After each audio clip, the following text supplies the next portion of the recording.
Озак еллар чиста җирлегенең Сукырлар җәмгыятен җитәкләгән Рифкат абый Кырынтау авылы егете. Дем Сукыр килеш райондашыбыз тулы канлы тормыш алып барды, шигырьләр язды. Бию конкурслары җиңүчесе булды. Рифкат Гарайхан өчен чистайда белмәгән бер кем дә юк. Ул шуның хөрмәт иткән, зур хөрмәткә, игътибарга лаек кеше иде. Аны сагынып, аны искә алып яшибез. Һәм менә бүген дә шушы җиргә килү, аңа бер дуга булып барсын дигән теләктәбез һәммәбездә. Башлангыч мәктәпне Рифкат үзләренең авылында тәмамлый. Аның урыны һәр вакытта да алгы партада була. Зур кыенлык белән генә укытучының язуын укый ала идем дип язган ул үзенең истәлекләрендә. 12 яшендә аның авыруы тумыштан икән ачыклангач, укуын Сукыр һәм начар ишетүче балалар өчен Лоиш интернат мәктәбендә дәвам итә. Дәфтәр юлларын, шакмакларын күрмәсә дә, уку аңа җиңел бирелә, чөнки хәтере бик яхшы була.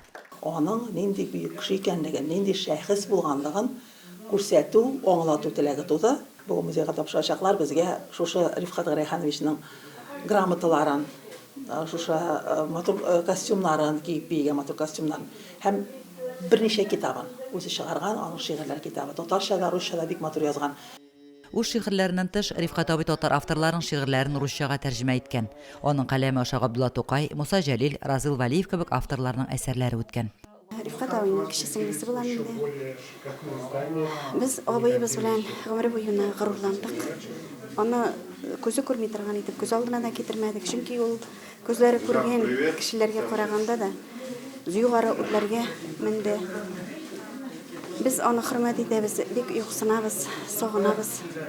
Балаларыбызны аның үрнәгендә тәрбияләргә тырышабыз. Рифкат Гарайханович мой отец. Нас в семье 3 детей, я из них средний, старший сын Ильдар и младшая Леночка. Ну, что сказать, человек очень известный, мне кажется, не только по республике Татарстан, но и по России. Он ездил много очень по стране, со своими стихами выступал. Ну, уважаемый человек в городе Чистополе, откуда я родом, где он жил.